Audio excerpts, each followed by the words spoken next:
we've known it's wrong since day one. We were in Coutts also, and we're going to stand for what's right, and this is what's standing for what's right.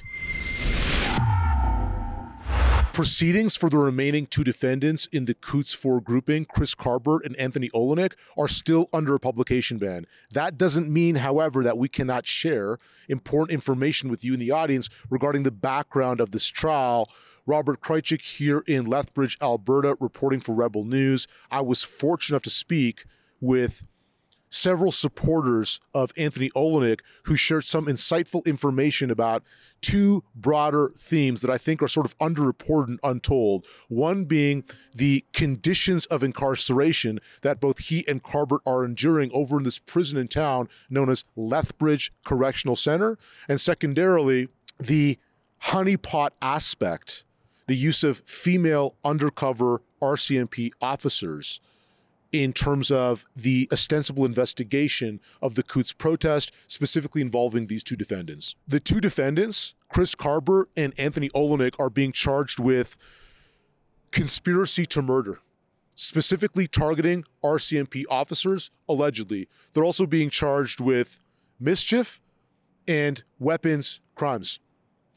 And these allegations are related to the two defendants' involvement in the Coutts protest. It was a sort of adjacent, related protest to what we saw in Ottawa with the Freedom Convoy. So the Coutts protest was organized around this border crossing that links Alberta and Montana, and this small town in Alberta known as Coutts, and a small town in Montana known as Sweetgrass. And broadly, this protest was in opposition to what I refer to as the COVID-19 enterprise, this apparatus of control, surveillance, implemented by government and industry, but in particular, this related to mandates imposed on truckers to accept these so-called vaccines, these mRNA injections, as a condition for both entry and exit of their own home country.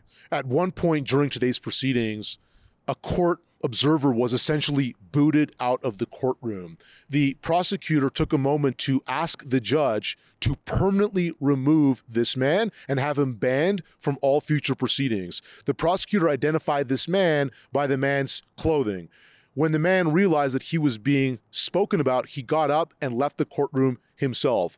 The prosecutor said that his rationale for requesting the forced removal and banning of this man was that this man was disrupting proceedings, making remarks, commenting, and obstructing the ability of the participants, the prosecutors, the defense attorneys, the judge, to hear what was being said and consuming the bandwidth of the courtroom. Now, how does this relate to the costs on the side of the defense? Lawyers do not work for free. They're being paid to be there.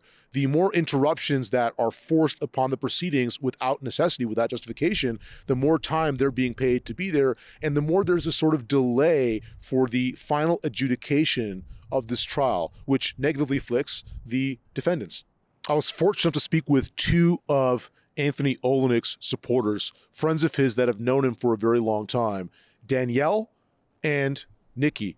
They were also joined by Olienick's mother. They spoke with me briefly about the conditions in which both Olienick and Carbert are under over in this Lethbridge Correctional Center, and also speculated a bit on the honeypot aspect that both I and Ezra Levant assumed may play a role in the methods of investigation used by the RCMP, specifically the deployment, the use of female undercover officers. Also, I asked them to reflect on their time at the Coutts protest itself. Things just didn't add up, and it's hard when you have that feeling inside of you that there's just some truth that just needs to be told. We had no idea that over 2 years later we'd still be involved. Hey, we thought maybe a couple of months of this or 6 months of it. We just didn't know when we got involved, and once you're in it to win it, you're in it to win it, and we know they're innocent. So it's not just about these guys anymore. It's about Canada. It's turned into about the judicial system in Canada and how things are run on a whole different level. We're realizing where the lights need to be shone in the system, and it's at these men's expense, but it keeps us moving forward for sure. There's the Calgary facility and the Medicine Hat facility that needs to be brought into question here, and probably all facilities across this country. we wouldn't treat our dogs like this. So I don't know why we're accepting that Ben can't get proper health care, and it's not a conspiracy, it's happening. Yeah. To not sleep with the lights out is torture. And it's not just these guys. Everybody in those centers are tortured just by not shutting the lights off at night. It comes down to just little minor things like that that we take for granted. And yeah, like she said, we wouldn't treat our animals this poorly. These are supposed to be centers that rehabilitate people and not turn them into worse animals, right? Animal factory. The stigma about that, we definitely understand where that comes from now.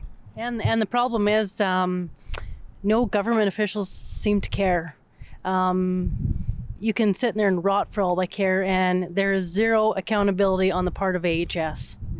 That was one of the most joyous experiences of my life. I just was up there for the first day, but it's like Canada Day on steroids. The amount of teeth, I think Rick Abbott said, the amount of teeth he saw, like you still gives you goosebumps thinking about driving in there on those first days. The love and the lack of chaos, regardless of some of the narrative out there, was overwhelming. It'll stay with us forever.